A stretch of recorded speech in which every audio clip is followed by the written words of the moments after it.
हमतन गोश होके बैठ जाए। मैं महाराष्ट्र के शेर सैयद इम्तियाज जलील साहब एक्स एमपी के लिए कोई शेर की आवाज दे रहा हूँ।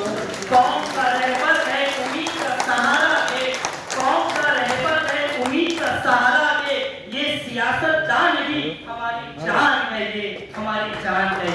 आइए हम अपने सदर का इस्तेमाल नारे तकबीर से करते हैं। नारे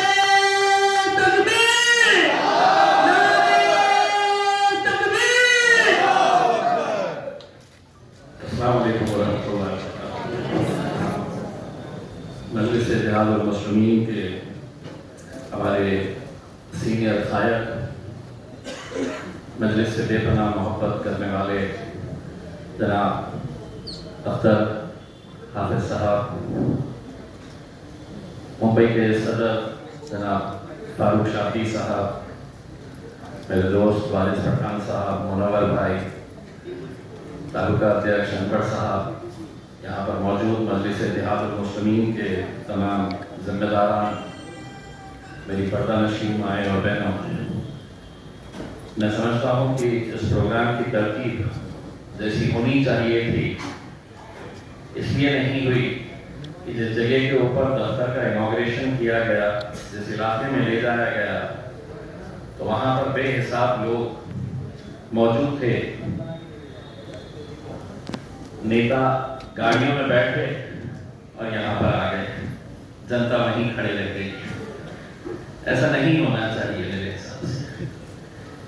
आपने इस तरकीब को थोड़ा उल्टा करना चाहिए था, प्रोग्राम पहले लेना चाहिए था, आवाम को एक जगह पे बुलाना चाहिए था और फिर जाके दफ्तर का इनॉग्रेशन करना चाहिए था। क्योंकि हम और आप जो भी है वो अपनी आवाम से है, अगर आवाम नहीं है तो हम कुछ भी नहीं है।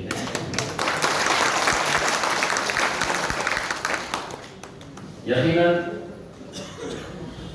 मुझे खुशी है आज मुंबई के अलग अलग मुख्तलिफ इलाकों के अंदर जाके, जब मैं खुसूसन नौजवानों के अंदर और ख़ास तौर से मेरी माओं और बहनों के अंदर जो जोश और जज्बा मैं देखता हूँ, एक उम्मीद जाग जाती है। और वो इसलिए जागती है कि आज मुल्क के और हमारे महाराष्ट्र के जो हालात हैं उसे देखते हुए कहीं ना कहीं मुझे आपको गौर करने की जरूरत है। हम गालियां खा रहे हैं, हम जलील किए जा रहे हैं, हम रुस्वा किए जा रहे हैं, हमें बेइज्जत किया जा रहा है, हमारे घरों पर बुलडोजर चलाए जा रहे हैं। कैसी कैसी बातें हम हर रोज हमारे खिलाफ व्हाट्सएप, फेसबुक, इंस्टाग्राम के ऊपर हम देख रहे हैं और हम क्या कर रहे हैं, तो उसी व्हाट्सएप पर, उसी फेसबुक पर, उसी इंस्टाग्राम के ऊपर हम अपनी नाराजगी का इजहार कर रहे हैं और बस बात वहीं खत्म हो जा रही है। इस जमहूरियत के अंदर आपको ये इख्तियार दिया गया है कि आप किसे सत्ता में बिठाना चाहिए, किसे हटाना चाहिए, ये आपके वोट की ताकत है। इतना सब कुछ होने के बावजूद भी हम कुछ नहीं कर पा रहे हैं, तो हम एक नहीं हो पा रहे हैं और ये हमारी सबसे बड़ी कमजोरी है। आज आप देख रहे हैं कि मेरे कायद बैरिस्टर असदुद्दीन अवैसी साहब बिहार की सड़कों पर सुबह से लेकर रात तक, रात से लेकर सुबह तक वो एक दीवाने की तरह एक जुनून लेकर बिहार में आपकी अपनी क़यादत खड़े करने के लिए कोशिश कर रहे हैं। कितनी सारी सीटें हैं, मजलिस कितनी सीटें मांग रही है। पिछले इलेक्शन में हमने 5 सीटें जीते। इस बार हमने जो गठबंधन है वहां पर उनसे महज हमने 6 सीटें मांगी, जो 5 हमने जीते थे और उसके ऊपर 1 सीट, लेकिन कोई हमें लेने के लिए तैयार नहीं है। इसलिए नहीं लेने के लिए तैयार है क्योंकि वो जानते हैं ये जो कौम है ये बिखरी पड़ी है, इन्हें हम बड़ी आसानी के साथ हम बांट सकते हैं, सियासत के अंदर इन्हें खरीद सकते हैं, इनका सौदा कर सकते हैं। इन्हें बिखेरना कौन सी बड़ी बात है। अगर हमें 6 सीटें भी नहीं मिल रही है तो आप समझ लीजिएगा ये सभी लोग जानते हैं कि इनका वोट हमारी जागीर है। कहां जाएगा? कभी हम इन्हें भाजपा से डराएंगे, कभी शिवसेना से डराएंगे, कभी योगी से डराएंगे, कभी किसी और से डराएंगे और अपना उल्लू सीधा कर लेंगे। क्या फर्क है? अभी अभी किसी ने बताया, आप चुनकर किसी एक आमदार को देते हैं, वो आमदार चुन कर आने के बाद किसी और की गोदी में जाकर बैठ जाता है। लाखों लोगों का धोखा किया जाता है। एकनाथ शिंदे की पार्टी को देखिए आप, किस बुनियाद के ऊपर खड़ी रही है वो पार्टी। इतने सारे एमएलए उनके पास कहां से आए? क्या उनका कोई बहुत बड़ा प्रोग्राम था कि साहब मैं महाराष्ट्र को एक उज्जवल भविष्य दिखाने वाला हूं, तब जाकर लोग उनके साथ जुड़े? ऐसा नहीं है। लाइन में खड़े हुए एमएलए, बता तेरा दाम कितना है, बता तेरा रेट कितना है, 25 करोड़, 30 करोड़, 40 करोड़, 50 करोड़ रुपए। जैसा भेड़ बकरियों को खरीदा जाता है, वैसे आज एमएलए को खरीदा जा रहा है। कोई बोलने की हिम्मत रखता है? नहीं रखता है। लेकिन अल्हम्दुलिल्लाह मजलिस इत्तेहादुल मुस्लिमीन हम बोलेंगे और यकीनन हम डट कर बोलेंगे।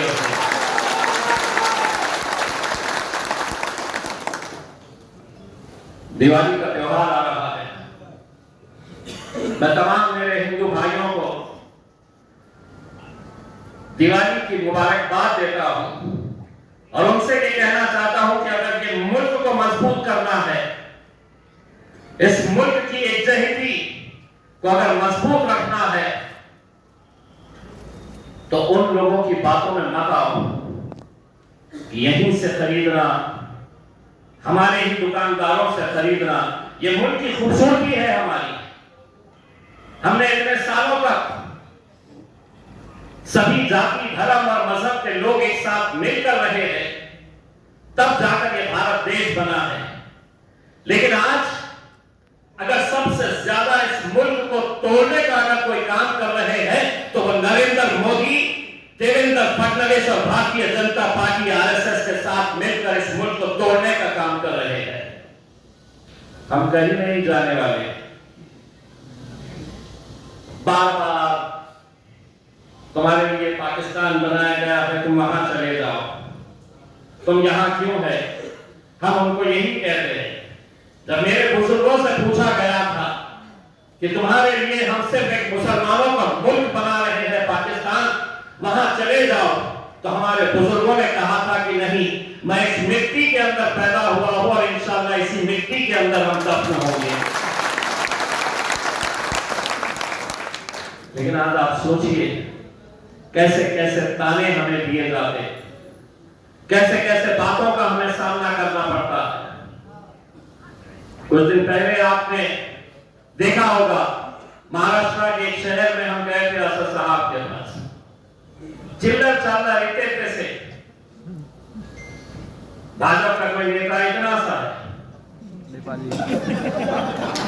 नेपाली एक नया नया मार्केट में आया है जिसको मैंने चिकनी चमेली नाम दिया। मतलब ये है कि आप बोलते रहो, जो बोलना है आप बोलते रहो। जिस दिन हम वहां पर गए तो वहां के एसपी साहब ने 3 पेज का हमको परमिशन देने का जो एक ऑर्डर दिया, 3 पेजेस थे उसमें। ये करना, इतना बोलना, ये नहीं बोलना, ऐसा करना। मैं बोला क्यों? सारे कानून हमारे ऊपर ही। बाकी लोग हर रोज स्टेज पे खड़े रहकर हमारे खिलाफ क्या क्या नहीं बयानबाजी कर रहे थे। तो हमने भी वहां पर आपकी तरफ से एक पैगाम देकर आ गए।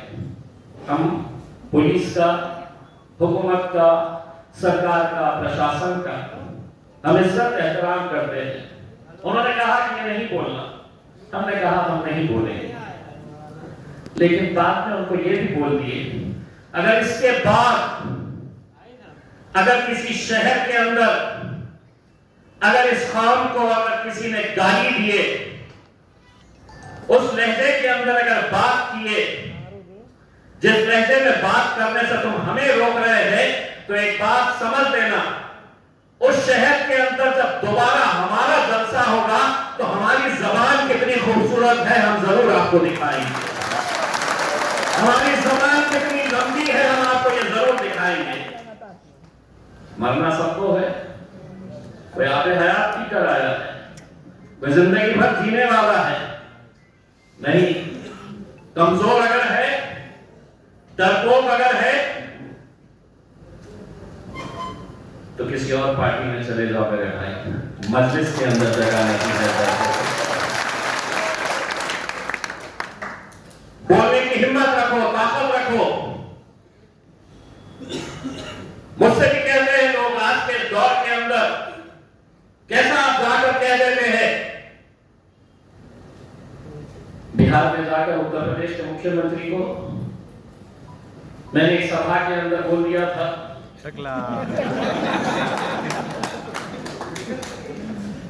अब मुझसे लोगों ने कहा कि साहब आपको मालूम नहीं है कि वो शख्स क्या कर रहा है।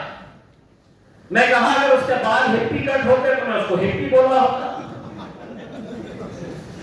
तखले को तखला कहना ये कौन सा गुनाह हो गया है मेरे भाई? कहां का गुनाह हो गया? बोले नहीं आप जरा एहतियात से। मैं बोला नहीं, डरता मैं भी हूं, डर मुझे भी लगता है, लेकिन तुम अगर ये समझ रहे थे कि मैं किसी इंसान से डर जाऊंगा तो तुम मेरी फितरत को समझे नहीं है। मैं सर झुकाऊंगा तो सिर्फ मेरे रब के आगे झुकाऊंगा, मैं डरूंगा तो सिर्फ अपने अल्लाह से डरूंगा। ये जज्बा मेरे भाइयों पैदा करो, पैदा करो ये जज्बा, अपनी क़यादत खड़े करो। आने वाले वक्त के अंदर इलेक्शन आने वाले हैं, पार्टी किसका साथ देगी, पार्टी किसको टिकट देगी? एक अच्छी पार्टी अपनी क़यादत को अगर खड़े करना है तो फारूक शाफी साहब, आप सड़क चलते हुए आदमी के ऊपर हाथ रखना और कहना कि साहब आप इसको टिकट दे दो, और पूरी आवाम ने कहना कि लब्बैक कहते रहे हम आपके फैसले पे। बाकी सारे नेता जो आप चुनकर देते हैं, कोई जुआरी है, कोई 2 नंबर का धंधा कर रहा है, कोई जमीनें हड़प रहा है, कोई बेईमानी के अंदर सबसे आगे है, लेकिन हमारी जब क़यादत चुनने का मौका आता है तो उम्मीद करते हैं कि कोई आसमान से सफेद रंग का पोशाक पहने हुए फरिश्ता उतर कर आएगा। कहां से आएगा? हम भी इंसान हैं, गलतियां हमसे भी होती है। हम कोई दावा नहीं कर रहे हैं कि हम कोई बहुत बड़े फरिश्ते हैं। इंसान अगर है तो गलतियां हमसे भी होती है, लेकिन जब टिकट दिया जाता है तो फौरन पूरी कौम खड़े हो जाती है, इसको नहीं दीजिए, इन्हें ऐसा है, इसको नहीं देना था। कभी आप अपनी क़यादत नहीं खड़े कर पाएंगे जब तक आप अपने ख़ायद के फैसलों को मानेंगे नहीं। आप अपने आप का एक आमिर तैयार नहीं करेंगे, एक लीडर तैयार नहीं करेंगे, तब तक आप अपनी क़यादत नहीं खड़े कर सकते हैं। और आज वक्त की जरूरत चीख चीख कर आपको ये कह रही है, मिटा दीजिएगा अपने छोटे मोटे इख्तिलाफात को, खत्म कर दीजिएगा। अगर इस इलाके के अंदर, अगर इन कॉन्स्टिट्यूएंसी के अंदर अगर कोई इख्तिलाफ है, कोई किसी से नाराज है, कोई किसी से खफा है, इम्तियाज जलील सर झुकाकर आपसे माफी मांगने के लिए तैयार है, बस इसलिए कि मैं मजलिस को मजबूत करना चाहता हूं। मेरे भाई, मैं आपसे माफी मांगने के लिए तैयार हूं। किसी न किसी को छोटा होना पड़ेगा, किसी न किसी को आगे बढ़कर हाथ आगे बढ़ाना पड़ेगा, वरना हर कोई आज आपसे जो मिलता है वो पीठ में खंजर लेकर घूम रहा है। सामने से मुस्कुराता है, पीठ में खंजर लेकर घूमने का काम कर रहा है। इस इलाके के अंदर अलग अलग सियासी पार्टियां आएगी, लेकिन एक बात मैं बार बार ये कहता हूं, इम्तियाज जलील को अगर किसी ने अगर हराया है तो गैरों ने नहीं हराया है। मेरे अपने ही कुछ लोग हैं। हाँ, यकीनन मैं ये पूरी जिम्मेदारी के साथ कहता हूं, मैं जिस शख्स की बड़ी इज्जत करता था, अबू आसिम की, उस शख्स ने देवेंद्र फडणवीस के साथ हाथ मिलाकर जिस उम्मीदवार को रातों रात खड़ा किया, पैसा लेकर खड़ा किया, मैं 2000 से हारा, उसका उम्मीदवार 5000 वोट किया। दोस्तों, आपको अपना कौन है, पराया कौन है, कौम का धंधा कौन करता है, सौदा कौन करता है, ये परखने का वक्त आया है। हर कोई आपकी महफिल में आएगा, आपको लुभाने की कोशिश करेगा, लेकिन आपको सोचना है किसके साथ जाना है। आज अगर इस मुल्क के अंदर आप असदुद्दीन अवैसी साहब को अगर कमजोर कर देंगे तो एक बात मेरी याद रखना, हिंदुस्तान के अंदर मुसलमान लीडर तो आपको मिल जाएंगे, लेकिन असदुद्दीन अवैसी सदियों में एक पैदा होता रहेगा, सदियों में एक होता है। आप उनकी इज्जत, उनका चेहरा देखिए। आपको इम्तियाज जलील से नाराजगी है, आपको वारिस पठान से गुस्सा है, आप फारूक शाफी को पसंद नहीं करते हैं, छोड़ दीजिए। हमारे चेहरे के अंदर आप ये समझ लीजिएगा, असदुद्दीन अवैसी हम हर इलाके के अंदर तैयार करना चाहते हैं, जो आपके लिए लड़ सके, बोल सके, आवाज उठा सके। मेरे भाई, यकीनन आने वाला वक्त जब भी इलेक्शन आएगा, मैं यहाँ के जिम्मेदारों को ये कहना चाहूंगा, दोबारा ऐसे गलती मत करिएगा कि हम गाड़ी में बैठकर आ जाएं और आवाम हमारी पैदल चलते हुए आए। अगर दोबारा ऐसा हुआ तो इम्तियाज जलील उस आवाम के साथ खड़े रहेगा, आपकी गाड़ी में बैठकर नहीं आएगा, ये समझ लीजिएगा। अगला जलसा है इंशाअल्लाह बड़े तौर पे लेंगे, और हो सके तो इंशाअल्लाह दुआ करिएगा कि बिहार का इलेक्शन होने के बाद असदुद्दीन अवैसी साहब को यहाँ पर लेकर आएंगे, असदुद्दीन अवैसी साहब की तरफ से भी यहाँ पर होंगे, और जो भी फैसले होंगे इस बार मुंबई की टीम, मुंबई में काम करने वाले लोग ये फैसला करेंगे कि टिकट किसको दिया जाना चाहिए, किसको नहीं दिया जाना चाहिए। उस पर ना इम्तियाज जलील की दखल अंदाजी होगी और ना किसी और की। फैसले आप करेंगे, जिताने की जिम्मेदारी भी आपकी रहेगी। बहुत बहुत शुक्रिया। दो लोगों का पार्टी प्रवेश है, अब्दुल मजीद साहब, इमामुल काजी साहब, आइए।